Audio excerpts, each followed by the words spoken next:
ಒಂದು ಧರ್ಮದವರು ಇನ್ನೊಂದು ಧರ್ಮದವರು ಆಚರಿಸುವ ಹಬ್ಬಗಳ ಉತ್ಸವವನ್ನು ಕಂಡು ಮನತುಂಬಿಸಿಕೊಂಡು ಸಂಭ್ರಮಿಸುವುದೇ ಸೌಹಾರ್ದತೆ. ಇದು ತುಳುನಾಡಿನ ವಿಶೇಷತೆ ಎಂದು ಕರ್ನಾಟಕ ತುಳು ಸಾಹಿತ್ಯ ಅಕಾಡೆಮಿಯ ಅಧ್ಯಕ್ಷ ತಾರನಾಥ ಗಟ್ಟಿ ಕಾಪಿಕಾಡ್ ಅಭಿಪ್ರಾಯಪಟ್ಟರು. ಅವರು ಸಮಾಜ ಮಂದಿರ ಸಭಾ ಮೂಡುಬಿದ್ರೆ ಇದರ ವತಿಯಿಂದ 5 ದಿನಗಳ ಕಾಲ ನಡೆದ 77ನೇ ದಸರಾ ಸಾಹಿತ್ಯ ಮತ್ತು ಸಾಂಸ್ಕೃತಿಕ ಉತ್ಸವದ ಸಮಾರೋಪ ಸಮಾರಂಭದಲ್ಲಿ ಭಾಗವಹಿಸಿ ತುಳುನಾಡಿನ ಹಬ್ಬಗಳು ಮತ್ತು ಸೌಹಾರ್ದ ಪರಂಪರೆ ಎಂಬ ವಿಷಯದ ಕುರಿತು ತಮ್ಮ ಅನಿಸಿಕೆಗಳನ್ನು ಹಂಚಿಕೊಂಡು ಮಾತನಾಡಿದರು. ಹಿಂದೆ ನಮ್ಮ ಹಿರಿಯರು ಉತ್ಸವ, ಜಾತ್ರೆ, ಆರಾಧನೆಯನ್ನು ಎಲ್ಲರನ್ನೂ ಸೇರಿಸಿಕೊಂಡು ಮಾಡುತ್ತಾ ಬಂದಿದ್ರು. ಅದರಂತೆ ಮುಂದೆಯೂ ಇದು ನಡೆದುಕೊಂಡು ಹೋಗಬೇಕು. ಇತ್ತೀಚಿನ ದಿನಗಳಲ್ಲಿ ನಡುವೆ ರಾಜಕೀಯದಿಂದಾಗಿ ಮತ, ಧರ್ಮ, ಪಂಥವೆಂಬ ವಿಷಗಾಳಿಗಳು ಬರುತ್ತಿವೆ. ಇದನ್ನು ತಡೆದು ನಿಲ್ಲಿಸಿ ಪ್ರಶ್ನಿಸುವ ಗುಣವನ್ನು ಬೆಳೆಸಿಕೊಳ್ಳಬೇಕು ಎಂದರು.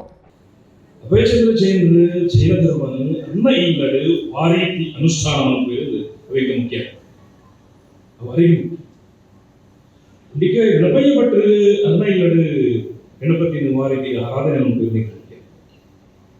ಆಂಡ ಗಣಪತಿ ಉತ್ಸವ ಆಡುತ್ತೆ, ಚೌತಿದ ಪ್ರಭಾವ ಆಗುತ್ತೆ. ಆ ವಸ್ತುಗೂ ಈಗ ಸ್ವಲ್ಪ ದೂರ ಹೊಡುವಂಥದ್ದು ಆ ಗಣಪತಿನ ಮೆರವಣಿಗೆ ತಗೊಳ್ಳಲ್ಲ. ಅವೇನ ಸಂಭವ 5 ಜೂನಾಗ ಐತಿ ಜಾತಿ ಮತ ಧರ್ಮ ಭೇದ ಆ ಇಲ್ಲದ ಅನುಷ್ಠಾನ ಇಲ್ಲದಕ್ಕೆ ಮಾತು ಸೇರಿದು ಒಂದು ದೇವಿ ಪಂಥನ ಅಥವಾ ಮತನ ಆರಾಧನೆ ನಮ್ಮ ಬಿದೈ ಜೈನರಿಗೆ ಹಿಂದೂ ಸಮುದಾಯಗಳಿಗೆ ಕ್ರೈಸ್ತ ಅಥವಾ ಮುಸ್ಲಿಂ ಸಮುದಾಯ ನಮ್ಮ ಸೌಹಾರ್ದ ಬಂದಾಗ ಆಯೇ ಭತ್ತದ ಈಗೆಲ್ಲ ದೇವಸ್ಥಾನ ಭತ್ತದ ಆರತಿ ಅದನ್ನ ತಟ್ಟೆಗೆ ಕಾಣಿಕೆ ಮಾಡೋದು ಅದನ್ನ ತೀರ್ಥದ ನೋಡೋದು. ಆ ದೇವಸ್ಥಾನದ ಉತ್ಸವ ಆನಾಗ ಆ ಜಾತ್ರೆ ಇಡೀ ಊರವ್ರ ಮೇಲೆ ನನಗೆ ಬಣ್ಣ ಬಣ್ಣದ ಶೃಂಗಾರ ಅಂತಿದ್ದು ನಿಜ ಮಾತ ಗುರುಪು ಪಾಡದು ಸಂತೆ ಮಾದ ತಿರುಗು ಪಾಡ ಆನಿ ಮುಸಲ್ಮಾನ್ ಸಮುದಾಯಕ್ಕೆ ಮಾತ್ರ ಅಲ್ಪ ಯಾರು ಉದ್ಯಮಿ ರೋಟರಿ ಎಜುಕೇಷನ್ ಸೊಸೈಟಿಯ ಅಧ್ಯಕ್ಷ ನಾರಾಯಣ ಪಿಎಂ ಕಾರ್ಯಕ್ರಮದ ಅಧ್ಯಕ್ಷತೆಯನ್ನು ವಹಿಸಿದರು. ಸಮಾಜ ಮಂದಿರ ಸಭಾದ ಅಧ್ಯಕ್ಷ ಮಾಜಿ ಸಚಿವ ಕೆ ಅಭಯಚಂದ್ರ ಜೈನ್ ಉಪಸ್ಥಿತರಿದ್ದರು. ಸಂಚಾಲಕ ಡಾಕ್ಟರ್ ಪುಂಡಿಕಾಯಿ ಗಣಪಯ್ಯ ಭಟ್ ಅತಿಥಿಗಳನ್ನು ಪರಿಚಯಿಸಿ ಸ್ವಾಗತಿಸಿದರು.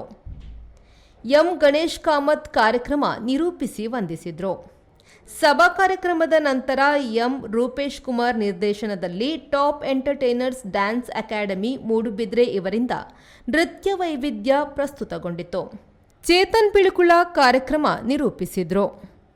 Premashree V4 news Moodbidri.